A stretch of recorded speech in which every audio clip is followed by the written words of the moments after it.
মানুষের সবচেয়ে বড় নিয়ামত, সবচেয়ে বড় দয়া হচ্ছে আল্লাহর দাসত্বে জীবন পার করা। আল্লাহ দুনিয়া তাকেও দেন যাকে ভালোবাসেন, আর যাকে ভালোবাসেন না তাকেও দেন। আল্লাহ কারুন আর ফেরাউন কাফের হওয়ার পরও ধন সম্পদ ক্ষমতা দিয়েছেন। দাউদ সুলাইমানকেও ধন সম্পদ ক্ষমতা দিয়েছেন। ধন সম্পদ ক্ষমতা দিয়ে কে কাকে আল্লাহ ভালোবাসে এটা মাপা যায় না। আল্লাহর ভালোবাসা মাপা যায় ওটে দিয়েই, যাকে আল্লাহ আজকে ফজরের সালাত আদায় করার তৌফিক দিয়েছে তাকে আল্লাহ ভালোবাসে। যাকে রাতে উঠে তাহাজ্জুদ আদায় করার সুযোগ দিয়েছে তাকে আল্লাহ ভালোবাসে। মান ইউরিদিল্লাহু বিহি খায়রান ইফাক্কিহু ফিদ্দীন। আল্লাহ যাকে ভালোবাসেন তাকে আল্লাহ দ্বীনের জ্ঞান দান করেন। এটা আল্লাহর ভালোবাসার মাপকাঠি। যে সুদের মধ্যে আছে, জেনার মধ্যে আছে, গান বাজনার মধ্যে আছে, অন্যায় অনাচারের মধ্যে আছে, তার জন্য এটাই সবচেয়ে বড় শাস্তি।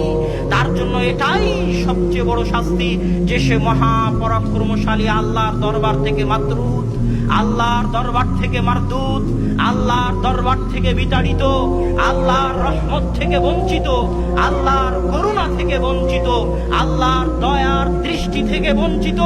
এটাই তার জন্য সবচেয়ে বড় শাস্তি যে আল্লাহ তাকে শয়তানের দাসত্বে রেখেছেন, আল্লাহ তাকে শয়তানের গোলামিতে রেখেছেন। তাই আসুন শয়তানের দাসত্ব থেকে মুক্ত হয়ে আল্লাহর রহমত অর্জন করার চেষ্টা করুন।